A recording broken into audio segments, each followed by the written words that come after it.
Absolument, enfin presque. Euh, je vous ramène dans cette série des modèles mentaux. Pour mémoire, on a traité le principe de Pareto, hein, le 80-20, et on a traité le principe premier, First Principle Thinking, qui sont deux outils incroyablement puissants pour réfléchir. Dans cette série, je vous emmène sur cette idée que la carte n'est pas le territoire. Alors, qu'est-ce qu'on entend par là? Eh bien, d'abord, il faut remonter à Alfred Korzybski. Alfred Korzybski, c'est un mathématicien qui, dans une démonstration relativement obscure, passée un petit peu inaperçue, explique que finalement, il n'y a pas euh, une relation évidente entre la réalité et l'abstraction qu'on en fait. Ou plus exactement, une des grandes erreurs qu'on peut faire, c'est de prendre l'abstraction pour la réalité. Alors allons voir un petit peu de quoi on parle. Si la carte de la réalité n'est pas la réalité, c'est parce que même les meilleures cartes sont imparfaites.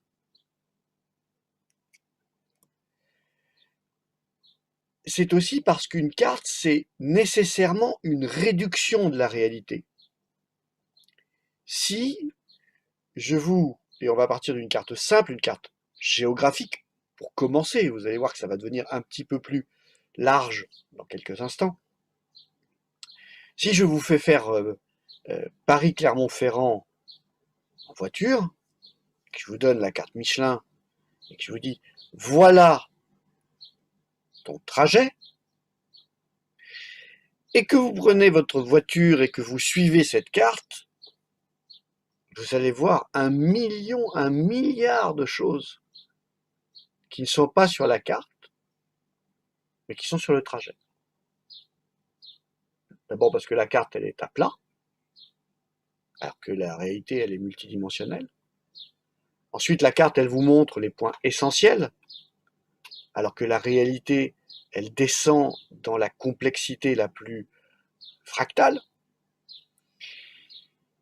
Et puis enfin, parce que d'un seul coup d'œil, vous pouvez embrasser le trajet Paris-Clermont, mais pour le faire, ça va vous prendre quelques heures. Donc la carte, c'est une réduction de la complexité du monde. Et en même temps, on l'oublie, une carte est liée à une date. Une carte, c'est ce qu'on choisit de montrer à un moment précis, alors que bien entendu, le monde continue à évoluer, y compris le monde physique, mais plus globalement, on va voir que la notion de carte peut s'élargir. Alors d'abord, il faut comprendre que le monde est toujours trop complexe pour nos sens. Notre merveilleux cerveau, celui qui fait que de tous les animaux, nous avons réussi à maîtriser peut-être le mieux notre environnement, à créer des civilisations, à perdurer parmi les autres espèces animales jusqu'à maintenant, pendant donc des millions d'années, peut-être des centaines de milliers d'années sous notre forme d'aujourd'hui, c'est parce que notre cerveau a réussi à nous proposer une abstraction utile du monde autour de nous. Mais si on prend par exemple votre entreprise, quelle est donc la carte qui reflète les milliers, les millions, les milliards de transactions pendant une année au sein d'une entreprise? Le bilan. Le bilan, quelques pages qui tentent de résumer l'ensemble des événements qui se sont produits en un an pour une entreprise, petite, moyenne ou grande, toutes les transactions de l'entreprise ont été enregistrées, puis synthétisées, et donc livre un outil qui n'est qu'une abstraction de ce qui s'est passé au cours de l'année. Autre exemple, lorsqu'on prend un livre et qu'on essaye avec ce livre d'avoir des clés pour réagir à une situation d'éducation ou de management, on est face à une carte, c'est-à-dire à un condensé d'expériences présentées d'une certaine façon, parce que si on devait écouter l'ensemble des expériences quotidiennes de quelqu'un qui a fait du management toute sa vie, eh bien, il nous faudrait un temps incroyable pour essayer d'absorber ça. Donc, y compris dans cette propre chronique, la complexité étant trop élevée, on la réduit pour pouvoir la partager. Imaginez la bibliothèque d'Alexandrie. Imaginez toutes les grandes bibliothèques du monde qui existent encore. À chaque fois, on ne peut qu'être pris de vertige devant la somme de tous ces livres qui ont été écrits, imprimés, et qu'un bibliothécaire a jugé suffisamment utile pour être mis en rayon. Et pour autant, ces endroits qui pourraient représenter la quintessence du savoir humain ne sont que finalement un choix fait par quelqu'un de ne présenter qu'une partie de la réalité. De la même manière que sur une recherche Google, on va se concentrer sur la première page, les premières réponses, et on va laisser de côté la longue traîne, y compris la pépite, l'information pertinente qui se trouve en page 237, à peu près aux 2/3 de la page, et dont je vous rappelle que c'est un petit peu comme si elle n'existait pas, puisque aujourd'hui on ne sait plus accéder à cette information, tellement l'outil d'accès sur nos ordinateurs au savoir humain se concentre sur cette première page. Toutes les beautés de l'Auvergne, comment voulez-vous que je les résume? Ça n'est pas possible. Et donc on a fait une carte que je vous présente et que je vous recommande pour cet été. Et les amis de Michelin, ils l'ont fait pour le monde entier. Ils ont fait une réduction de la complexité du monde que vous pouvez emmener dans votre poche quand vous savez que vous allez passer vos vacances en Auvergne. Alors, pourquoi est-ce que la carte existe? Et pourquoi est-ce qu'on en parle aujourd'hui? Eh bien, parce que c'est une abstraction utile, mais limitée. Et notamment, bien entendu, je vous donne cet exemple qui est connu, la carte du métro de Londres. La carte du métro de Londres, elle est utile aux voyageurs pour se déplacer. Mais elle ne sert à rien pour les conducteurs du même métro. Le conducteur, il a une autre carte, celle qui a l'information pertinente pour lui. Pour autant, vous êtes dans le même métro, au même endroit, au même moment.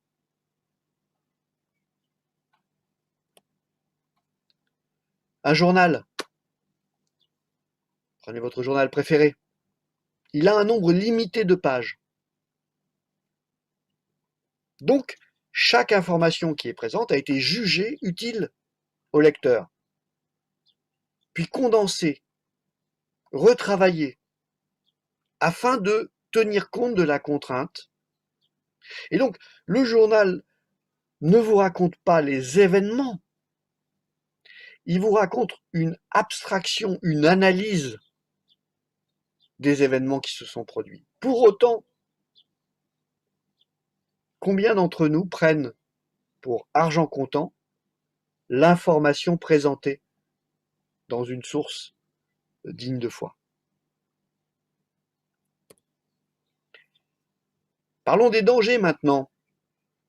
Qui a déjà utilisé un GPS pour se retrouver face à une route qui n'existe pas, face à un pont qui a été détruit, ou dans une cour de ferme qui normalement est juste un point de passage pour un autre un autre village, mais dans lequel c'est fini, la route n'existe pas. Donc c'est arrivé à tout le monde, et notamment parce que le monde évoluant en permanence, ce qui était vrai dans la carte hier n'est plus vrai dans la carte aujourd'hui. Et donc notre confiance dans ces représentations que nous avons du réel peut nous mener droit au désastre. Est-ce que les modèles statistiques sont des outils décisionnels? Oui et non. Oui, une abstraction statistique de la réalité permet de se poser des questions et en simplifiant le problème peut nous permettre d'avoir des idées de solutions. Mais non, un modèle statistique, c'est déjà une simplification abusive de la complexité du monde.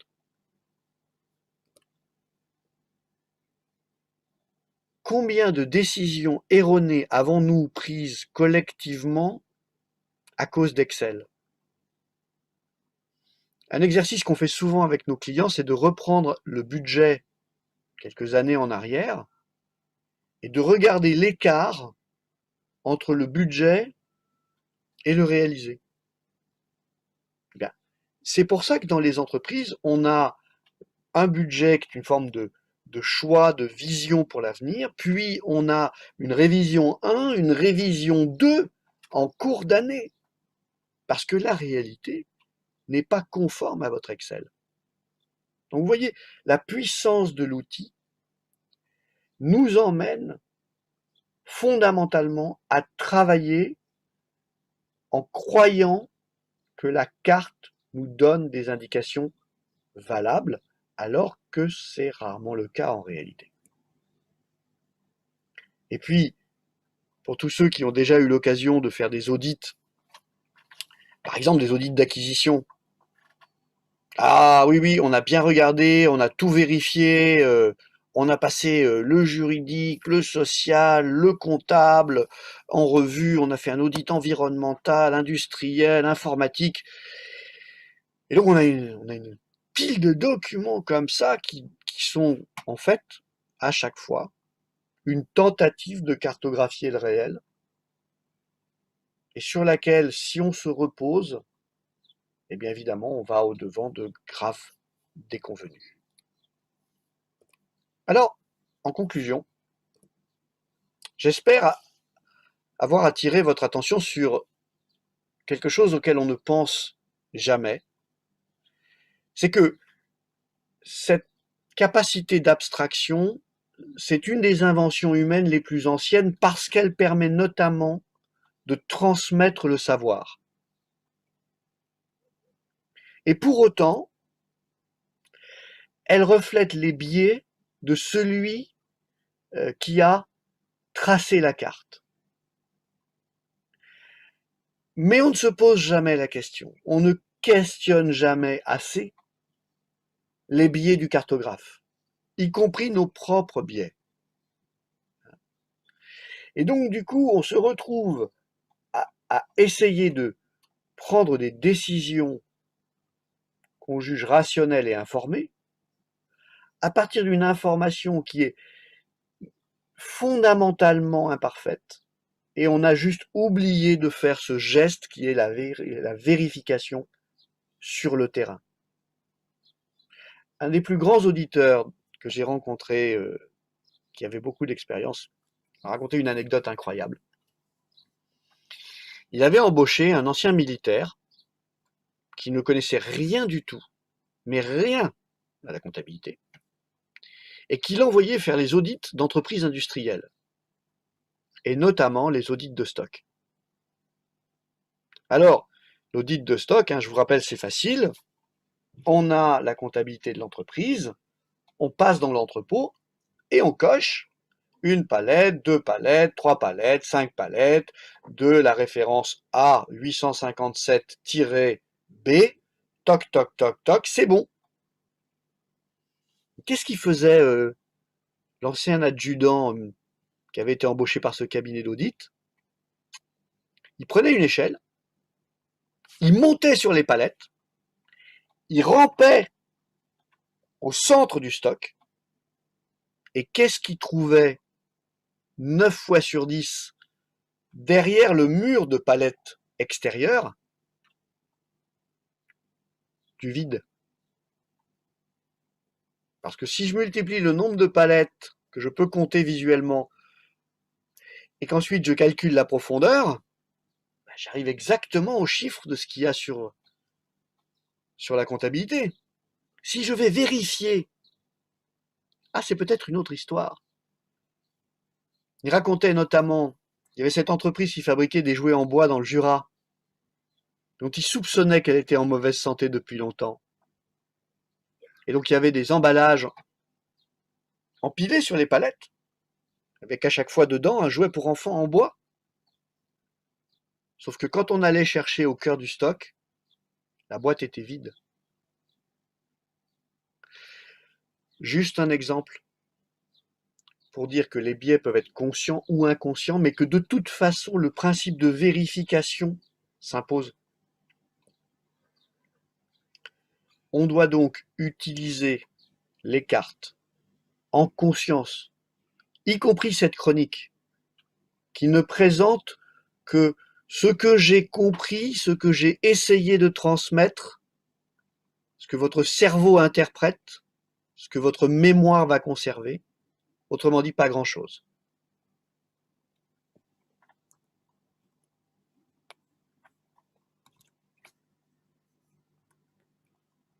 Merci Patrick. Écoute, c'est très intéressant ces questions de cartes. Euh, je recommande d'ailleurs à tout le monde la lecture du livre sur les cartes des anciens rois, qui sont des cartes faites au 14e, 15e siècle sur la base de copies de cartes de la fameuse bibliothèque d'Alexandrie qui a disparu et qui montraient qu'il y a eu une époque où on connaissait l'existence et on avait cartographié le pôle sud, qui n'a été découvert officiellement qu'au 19e siècle. Et la cartographie qu'elle montre que c'était un moment où il y avait probablement moins de glace que maintenant, puisqu'on arrivait à avoir des côtes qui sont aujourd'hui cachées par les icebergs. Donc la carte révèle beaucoup. Elle révèle un territoire inexploré, qu'on croyait inexploré qu'il est, et qui a une géographie qui est différente de celle d'aujourd'hui, donc qui indique un autre état de l'époque, un autre état du monde. Qu'est-ce que ça nous dit, Patrick, cette confiance extrême qu'on donne à la carte? Si on est un alpiniste et qu'on décide de monter au Mont Blanc, parce qu'on a la forme physique et l'expérience, et qu'on se sent suffisamment en confiance pour ne pas prendre un guide à Chamonix, on va probablement mourir. Parce que le guide, c'est celui qui connaît la carte et le terrain. C'est celui qui est passé par là, par beau temps et par mauvais temps. C'est celui qui a dû ramener sur son dos un blessé, peut-être juste une entorse, à l'endroit où l'hélicoptère pouvait le ramener dans la vallée. Et donc, ce que ça nous dit, c'est que ne pas être conscient des cartes qu'on utilise, ne pas être conscient que la carte et le territoire sont deux choses tout à fait distinctes, c'est foncer droit dans le mur. Et à la fois physiquement et symboliquement. Et c'est pour ça que ça fait partie des modèles mentaux qu'on a envie de partager avec tout le monde, c'est que combien de fois on a décidé sans décrocher son téléphone, sans parler à un être humain, qui lui-même a ses propres biais, ou bien sans questionner le cartographe. Vous savez, en tant qu'entrepreneur, on vient vous présenter le budget pour une opération, on vient vous proposer un sorte de business plan, une mini décision à prendre, argumenter, et ben oui, on va passer du temps à essayer de comprendre comment le raisonnement a été fait. Quelles sont les prémices? Ont-elles été vérifiées? Sont-elles exactes? Est-ce qu'il pourrait y en avoir d'autres? Est-ce qu'on a pris tous les éléments en compte? Quelque part, notre rôle d'entrepreneur, c'est de nous confronter au réel. Et si on se confronte au réel euh, avec un casque de réalité virtuelle, je pense pas que ce soit la meilleure solution.